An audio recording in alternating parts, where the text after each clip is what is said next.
Unity और clarity के साथ इंडिया गठबंधन बिहार में चुनाव लड़ेगी।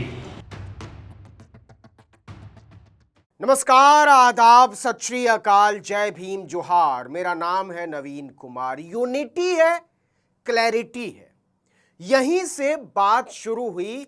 महागठबंधन की जो कोऑर्डिनेशन कमेटी की जो बैठक हुई पटना में, वहां से निकले हुए नेताओं की मीडिया के सामने जो सबसे पहली बात उभर कर सामने आई वो ये कि बिहार में एनडीए का संयुक्त तौर पर मुकाबला करने के लिए तैयार है महागठबंधन, और इसको लेकर कहीं कोई कंफ्यूजन नहीं है, किसी को कोई शको शुबा नहीं होनी चाहिए। सब कुछ साफ साफ है, कोई आपस में लड़ाई झगड़ा नहीं है। और ये बात मीडिया फैलाती है कि महागठबंधन में फूट है, कांग्रेस और आरजेडी में फूट है, आरजेडी और कम्युनिस्ट पार्टियों में फूट है। इस तरह की कोई बात नहीं है। जरा तेजस्वी यादव को सुनिए कि उन्होंने क्या कहा महागठबंधन कोऑर्डिनेशन कमेटी की बैठक के बाद, किस तरीके से उन्होंने इसका खंडन किया कि आपस में महागठबंधन के घटक दलों के बीच मतभेद है। कांग्रेस क्या, हम सब एक हैं भाई, हम महागठबंधन एक हैं। आप छोड़िए ना, हम लोग सब लोगों ने तय किया है कि जो भी बात होगी हम लोग साथ करेंगे। तो जो भी निर्णय होगा आप लोगों को बुला के ही बोला जाएगा। जरा देखिए कि प्रेस कॉन्फ्रेंस जो हुई उसमें कैसे कुर्सियों का इंतजाम किया गया था। राजेश राम कांग्रेस के प्रदेश अध्यक्ष, उसके बाद कृष्णा अलावरू महासचिव कांग्रेस के और बिहार के प्रभारी, बीच में बैठे थे तेजस्वी यादव, और उसके बाद बैठे थे विकासशील इंसान पार्टी यानी वीआईपी के प्रमुख मुकेश सहनी, और फिर कम्युनिस्ट दलों के नेता। ये दिखाने की कोशिश की जा रही थी कि पूरी तरीके से महागठबंधन एकजुट है। और इसके बाद तेजस्वी यादव ने, क्योंकि सबसे लंबी बात तेजस्वी यादव और कृष्णा अलावरू ने ही की, तेजस्वी यादव ने किस तरीके से नीतीश कुमार के सुशासन के दावे की धज्जी उड़ाई, उनकी सेहत को लेकर सवाल उठाया। भारतीय जनता पार्टी के भीतर जिस तरीके से एक सवाल उठता रहा है नीतीश कुमार के नेतृत्व को लेकर, क्योंकि बार बार ये बात सामने आई है कि भारतीय जनता पार्टी अकेले दम पर बिहार में सरकार बनाने को लेकर बहुत उत्साहित है। ऐसे में तेजस्वी यादव किस तरीके से चुनाव की तरफ आगे बढ़े हैं और किस तरीके से महागठबंधन के नेताओं ने इसको लिया है, जरा इसको सुनिए कि नीतीश कुमार के बारे में तेजस्वी यादव के ख्याल अब क्या है। मुख्यमंत्री जी को हम क्या बोले तो अचेत अवस्था में, लेकिन नरेंद्र मोदी जी, गृह मंत्री अमित शाह जी बार बार बिहार आते हैं, उनको जवाब देना चाहिए। उनके पास होम मिनिस्ट्री है, बताए बिहार में कितना अपराध बढ़ा हुआ है। इसके बाद कृष्णा अलावरू पत्रकार जो वहां मौजूद थे, उनके सवाल बड़े सीधे थे और आप कह सकते हैं कि सरल थे। अभी तक मीडिया में यही बात आती रही है कि कृष्णा अलावरू बिहार का प्रभारी बनने के बाद लालू यादव से मिलने नहीं गए, तेजस्वी यादव से मिलने नहीं गए, तो माना गया। ऊपर से एक यात्रा शुरू हो गई, पलायन रोको यात्रा, और उसमें फिर आरजेडी ने हिस्सा नहीं लिया, तो बाहर ये बात गई कि कांग्रेस और आरजेडी के बीच बहुत कस के खटर पटर मची हुई है, और कहीं ना कहीं कांग्रेस अकेले दम पर बिहार के चुनाव में उतरने की कोई तैयारी करती हुई नजर आ रही है। कम से कम इसका संदेश ये जा रहा है, क्योंकि न तो कृष्णा अलावरू अपनी पोजीशनिंग साफ कर रहे थे, ना ही आरजेडी के कार्यकारी चीफ तेजस्वी यादव अपनी स्थिति साफ कर रहे थे। और इसी बीच सचिन पायलट का बयान आ जाता है कि मुख्यमंत्री का जो हमारा चेहरा है वो हम बाद में तय करेंगे, विधायक दल की बैठक में तय होगा, चुनाव के बाद जो नतीजे आएंगे उसके हिसाब से तय होगा। तो ये संदेश गया कि कांग्रेस अकेले दम पर चुनाव लड़ने की तैयारी कर रही है क्या, और अगर ऐसा नहीं है तो क्या कांग्रेस और आरजेडी के बीच कोई बहुत जबरदस्त वाली भिड़ंत चल रही है। लेकिन कृष्णा अलावरू ने, जो कि बिहार कांग्रेस के प्रभारी हैं और पार्टी के महासचिव हैं, बहुत सधे तरीके से इसका जवाब दिया कि आप जिस तरीके का कंफ्यूजन मीडिया वालों की तरफ इशारा करते हुए फैलाने की कोशिश कर रहे हैं उसमें कोई सच्चाई नहीं है। और जहां तक सवाल है मुख्यमंत्री का, इसके बारे में कृष्णा अलावरू ने क्या कहा आगे बताएंगे, लेकिन पहले जरा सुनिए कि आपसी मनमुटाव को लेकर उन्होंने क्या कहा। सवाल यह है कि इंडिया गठबंधन के लीडरशिप में कोई कंफ्यूजन है या नहीं।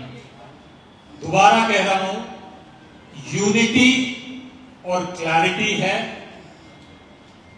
एनडीए गठबंधन में कंफ्यूजन है।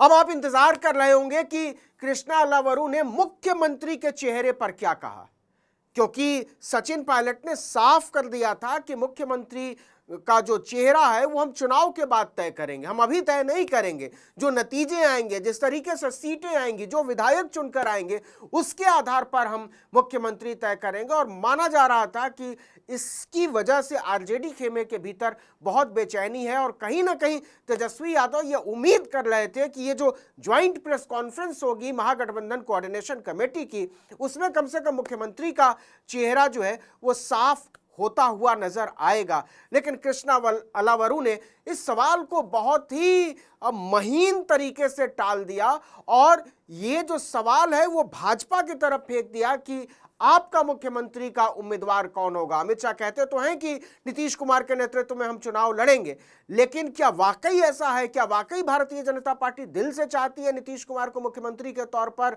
आगे प्रोजेक्ट करना, या फिर ये उसकी फौरी कोशिश है केवल जिसकी बंदोबस्ती चुनाव तक है? तो जरा सुनिए कि कृष्णा अलावरू ने मुख्यमंत्री के सवाल पर क्या कहा और कैसे भाजपा पर हमला बोला। हरियाणा के मुख्यमंत्री घोषणा करके जाते हैं कि एनडीए गठबंधन के मुख्यमंत्री नीतीश कुमार जी नहीं सम्राट चौधरी जी बनेंगे।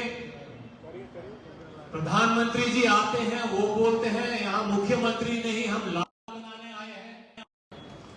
तो कंफ्यूजन इंडिया महागठबंधन में नहीं है, यूनिटी है, क्लैरिटी है। जहां पे कंफ्यूजन है, आपसे गुजारिश है कि वहां पे आप ये सवाल उठाएं।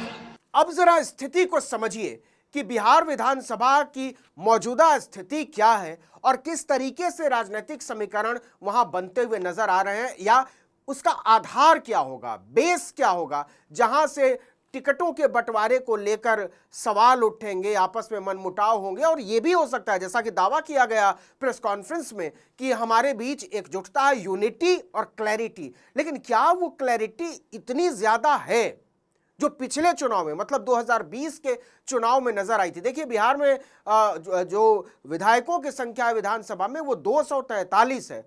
मतलब आपको कम से कम 122 विधायक लाने होंगे गठबंधन के, तब आप जाकर सरकार बनाने की स्थिति में होंगे। लेकिन बड़ा दिलचस्प नतीजा रहा था पिछले चुनाव का, 2020 चुनाव का। आरजेडी सबसे बड़ी पार्टी बनकर उभरी थी। जी हां, आरजेडी। और अगर कांग्रेस ने अच्छा प्रदर्शन किया होता तो शायद 5 साल से आरजेडी अलायंस महागठबंधन सत्ता में होता। लेकिन 70 सीटें, जरा समझिए कि कैसे कैसे सीटें बटी थी और कितनी सीटें आई थी, उससे आपको एक अंदाजा मिलेगा। 243 में आरजेडी चुनाव लड़ी थी 144 सीटों पर और उसकी सबसे ज्यादा सीटें आई थी 75। वो बिहार विधानसभा की सबसे बड़ी पार्टी बनकर उभरी थी 2020 के चुनाव में। बीजेपी उसके बाद एक विधायक कम रह गए थे आरजेडी के सामने, 110 सीटों पर चुनाव लड़ी थी और उसके विधायक आए थे 74 चुनकर। लेकिन सबसे जो बुरा प्रदर्शन था वो कांग्रेस पार्टी का था। 70 सीटें उसको मिली थी महागठबंधन में चुनाव लड़ने के लिए और सीटें आई थी केवल 19। इसकी वजह से बहुत खटपट भी हुई अगर पिछले 5 सालों में कि अगली बार जब चुनाव होगा तो सीटों का क्या किया जाएगा, क्योंकि भाकपा माले एक ऐसी पार्टी के तौर पर उभरी जिसका स्ट्राइक रेट सबसे बेहतर था और केवल महागठबंधन में नहीं था सबसे बेहतर, पूरे बिहार विधानसभा के चुनाव में ऐतिहासिक तौर पर सबसे बेहतर स्ट्राइक रेट था 2020 के चुनाव में। देखिए कि उसको 19 सीटें मिली थी चुनाव लड़ने के लिए और 12 सीटों पर वो चुनाव जीत गई थी। जेडीयू सबसे बुरा प्रदर्शन, 115 सीटें मिली थी और 43 सीटें केवल जीती थी। ये अपने आप में एक बहुत बड़े शोध का विषय है कि केवल 43 सीटें जीतकर कैसे मुख्यमंत्री बने रह गए नीतीश कुमार। लेकिन सवाल ये भी है क्या अभी नीतीश कुमार की वो स्थिति है, राजनीतिक स्थिति है कि वो फिर से मांग सकें 115 सीटें, क्योंकि देखिए कि 110 सीटों पर चुनाव लड़कर 74 सीटें जीती थी बीजेपी और 115 सीटों पर लड़कर 43 सीटें केवल जीत गई। मतलब आप माने कि लगभग 31 सीटें कम बीजेपी की तुलना में, जबकि सीटें ज्यादा मिली थी जेडीयू को। तो क्या इस बार उल्टा होगा? क्या जेडीयू को उतनी ही सीटें मिलेंगी, उससे ज्यादा सीटें मिलेगी, उससे कम मिलेगी? क्या Bharatiya Janata party arm twisting में जाएगी, बांह मरोड़ेगी नीतीश कुमार की? अभी तो सब कुछ बड़ा अच्छा लग रहा है, लेकिन क्या जब टिकट बंटवारा होगा तब भी ऐसा ही होगा?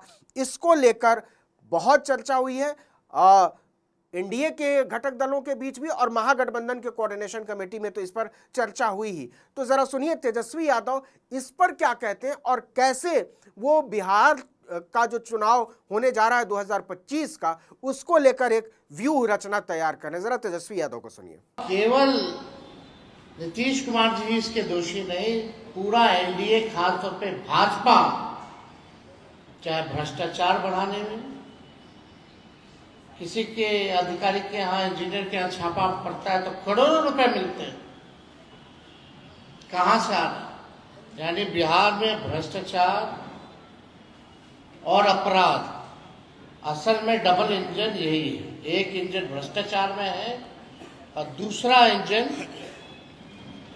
आपका अपराध में है। मुद्दे पे ये लोग कोई नहीं बात करते हैं। बिहार को इन्होंने क्या दिया? प्रधानमंत्री नरेंद्र मोदी जी, आज तक आप 11 साल से प्रधानमंत्री हैं, लेकिन बिहार को आपने केवल ठगने का काम किया। सर, जो नेता बैठे थे उसमें बहुत इंपॉर्टेंट जगह पर बैठे थे वीआईपी के चीफ, विकासशील इंसान पार्टी के चीफ मुकेश सहनी। उनका प्रदर्शन जो था पिछले चुनाव में वो बहुत बुरा था। 11 सीटें उनको मिली थी और एक भी सीट पर उनके उम्मीदवार ने जीत दर्ज नहीं की, लेकिन उनकी स्थिति, राजनीतिक स्थिति बहुत महत्व रखती है, बहुत अहमियत है उसकी। और इसलिए जब प्रेस कॉन्फ्रेंस हुई तो उसमें दिखाया गया कि सीट कोई बहुत बड़ा मुद्दा नहीं है, एकता सबसे बड़ा मुद्दा है। लेकिन क्या ये एकता चुनाव के ऐलान तक जारी रह पाएगी? क्या सीटों के बंटवारे में भी यही एकता नजर आएगी? क्या चुनाव प्रचार में भी यही एकता नजर आएगी?